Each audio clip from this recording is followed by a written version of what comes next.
Hello and welcome to Raising Our Voices. Today we'll be talking about ABI, which is acquired brain injury, and change. And today I've got with me Jeff Shaw from Give a Care and from BIM, Brain Injury Matters.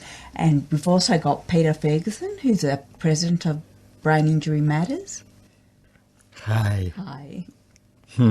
And we'll be talking about change, which is kind of really relevant to acquired brain injury in that everything changes because the brain's been injured. So everything changes. Change generally happens day to day in all lives, but particularly to people with a brain injury, it happens because they have to change like their entire essence.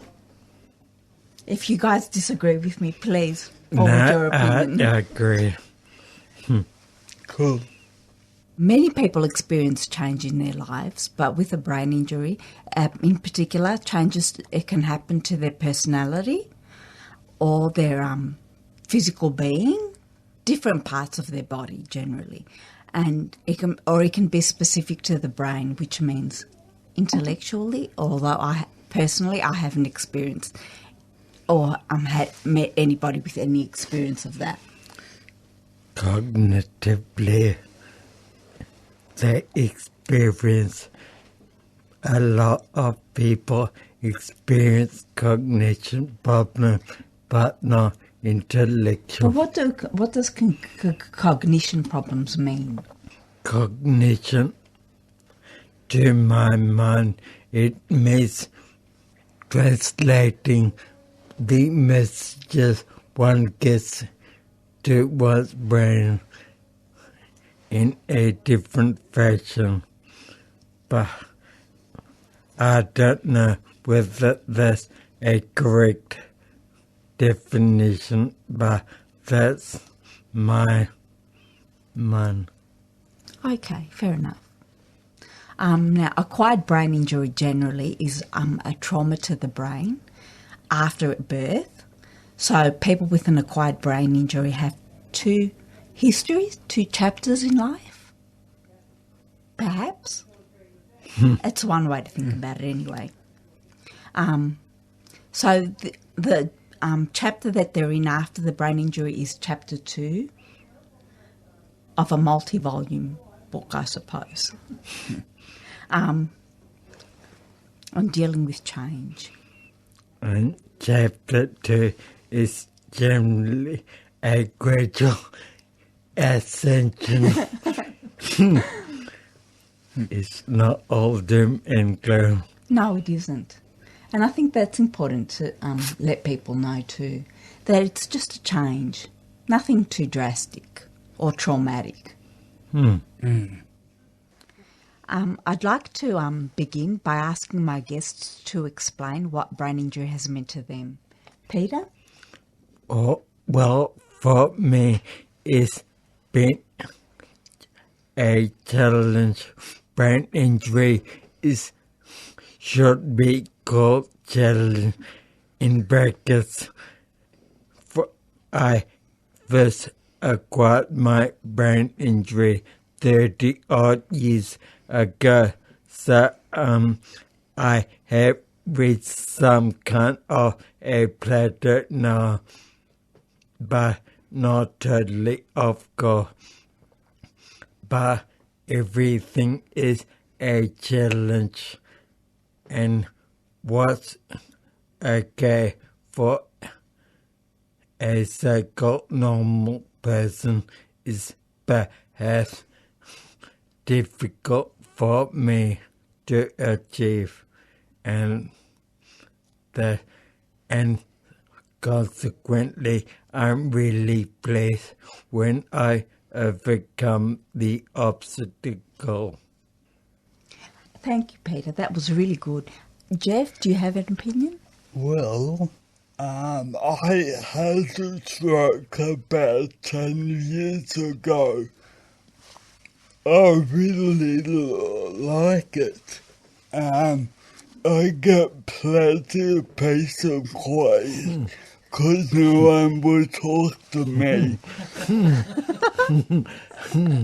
But apart from a few balance issues and the cost of my space, everything's been pretty good. I just think exactly the same I always did. Now, change also occurs in the mind with brain injury, and it affects sometimes, but not always, the psyche, the personality, sometimes the memory. What do you guys think? Well, in my case, I'm not sure about it affecting my personality. I think I'm still as silly as ever, but I asked my brother one, had I changed somewhere, and he said, yes, you are much nicer. I got the time thing.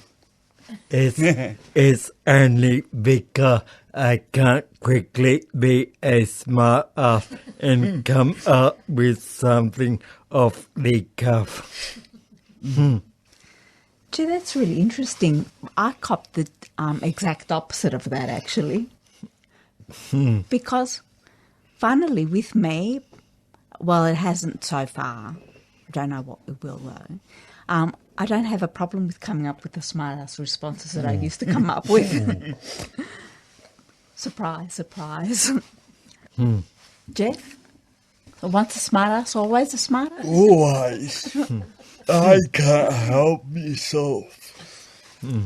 It's so obvious sometimes. And I look around and think, oh, I've got the brain injury, not you. So what's your problem, for example? Not you personally. Ignorance. Across the board. Ignorance. Just the lack of understanding. That's the thing. Once people find out you have a brain injury, they quickly think that you, as a person with a brain injury, can't think. There are physical changes that people can see that shapes their opinion about how competent they think you are. But there are the mental changes, I don't know if that describes it well. But anyway, there are the mental changes that people can't see. But you're dealing with an actual person here. And that requires respect, that requires understanding. Yeah, you're hoping for a bit much.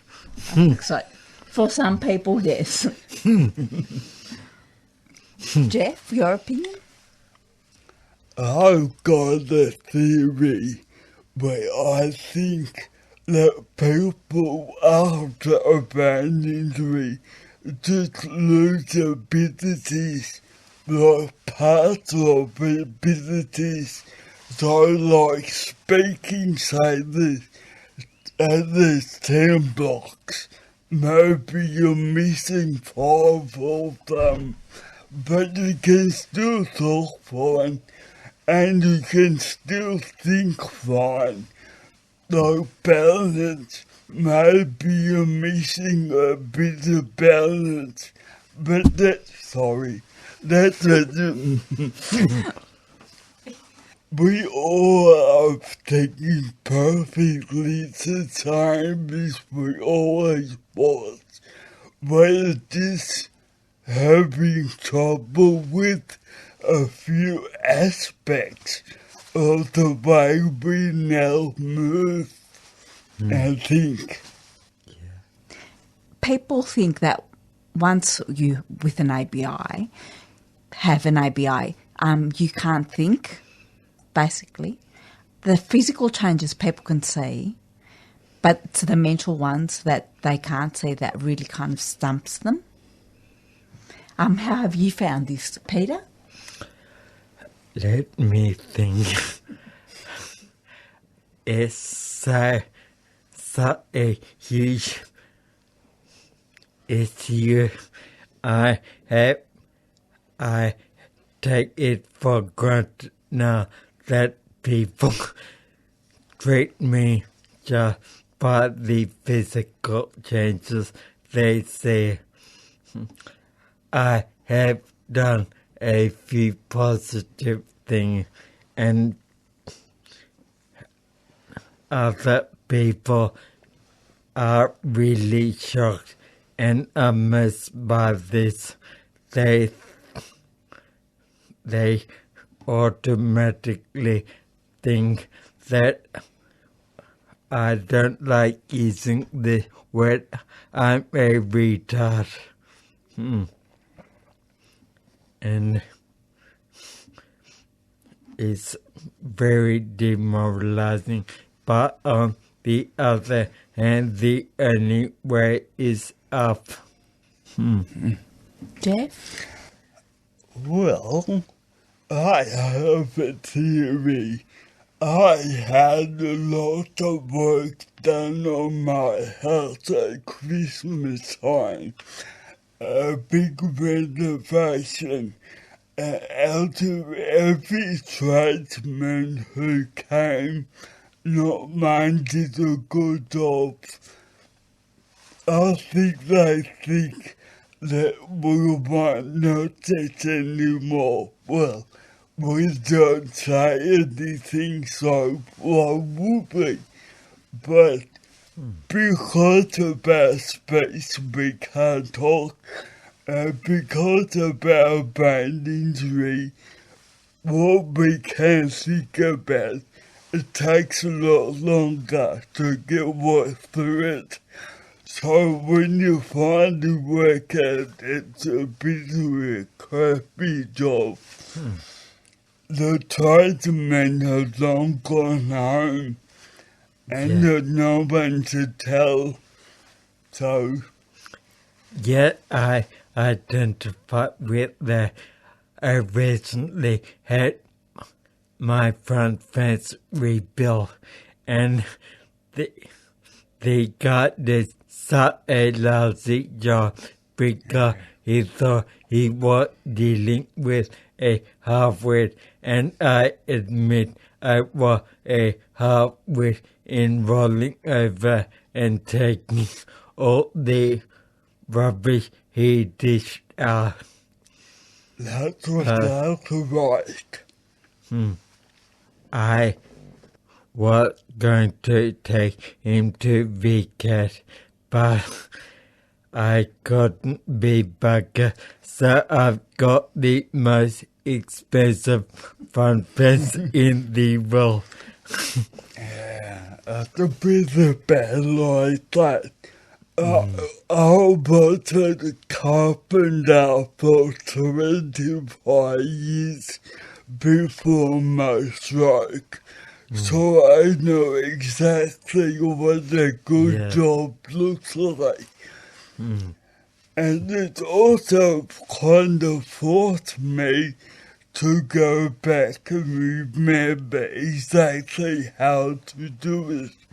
So I can show them that it's an average job. That's very interesting.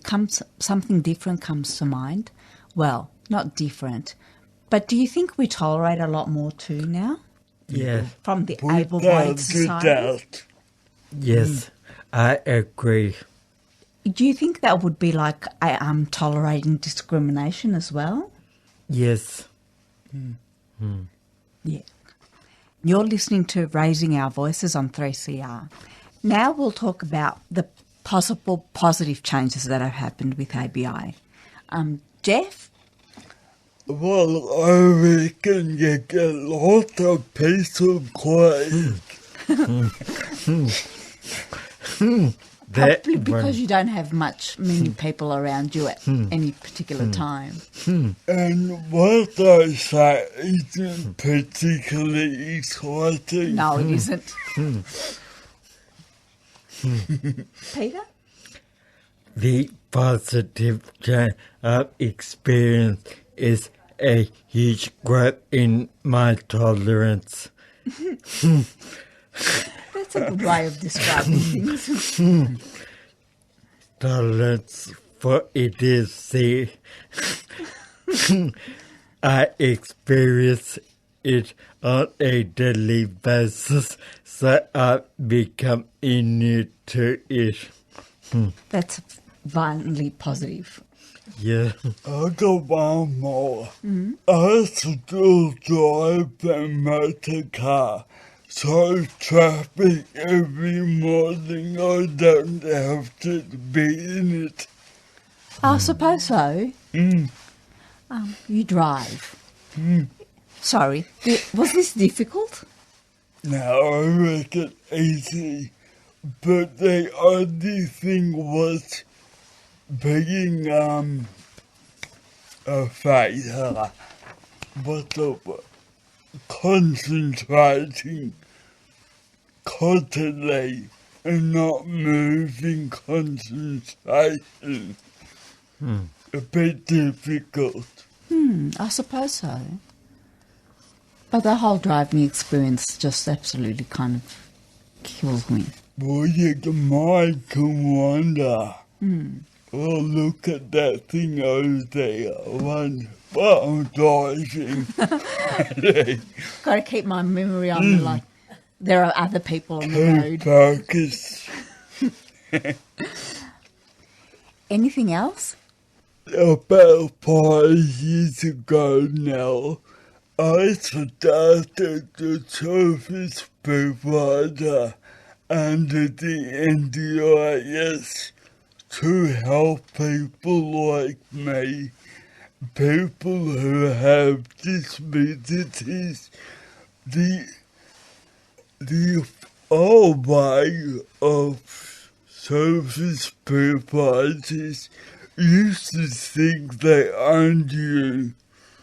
With Giving Care, we want to work with you and help you.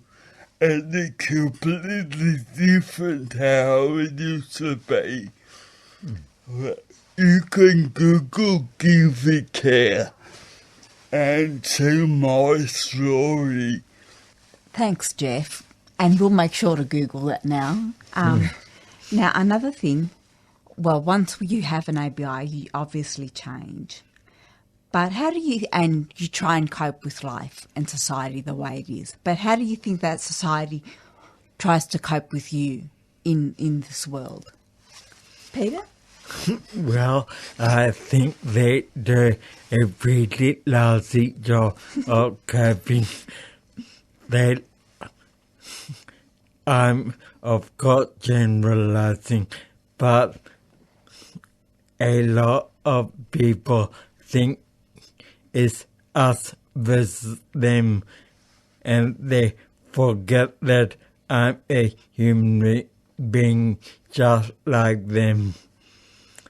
And for example, years ago now, I met a doctor at my family clinic, and he said, "Do I have to speak loudly and slowly?" I said, "No, you don't." And he was a doctor. I've copped that too, but not from a doctor. I've copped that from somebody. I've had a doctor look at me and go, "Do you understand what I'm saying?" Yeah. But they're speaking in the same language, right? My daughter drove there and parked. Now, do you think that needs to change in the world, and how would you go about doing that, or set about trying to achieve it? I don't know really. Awareness raising is the mantra of BIM, and my dream is to make a short 5-minute in-your-face ad like the TACS and show it at mainstream cinemas and raise people awareness in that way. Jeff?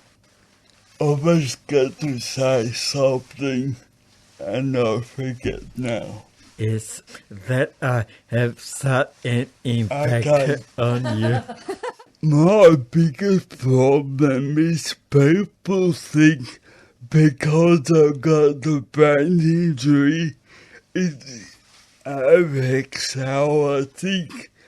But in my case, most of my disability is in the brain, which controls my muscles. So I walk funny or talk funny, but my thinking is fine. Apart from a bit of aphasia. Well, thank you. I think it's time that we kind of wrap things up. In so doing, we spoke to Jeff Shaw, who has a company called Give a care. Give a Care. Well, we were talking about it years ago when I found out about all the funding that disabled people get.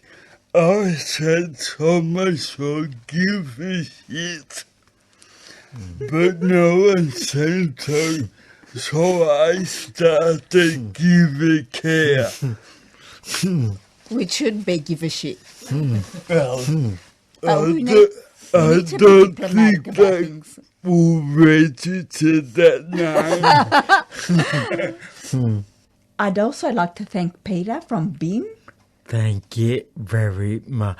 I hope people have learned a bit more about acquired brain injury.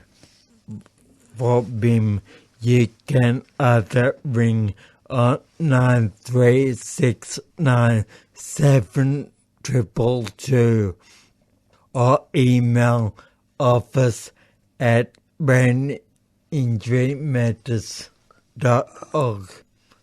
I have no No. idea. Or the Facebook page. Yeah, which I never use. You've been listening to Raising Our Voices. Tune in next month to Raising Our Voices on the second Wednesday of the month. Thank you very much. Bye. Bye. You've been listening to a 3CR podcast produced in the studios of independent community radio station 3CR in Melbourne, Australia. For more information, go to allthews.3cr.org.au.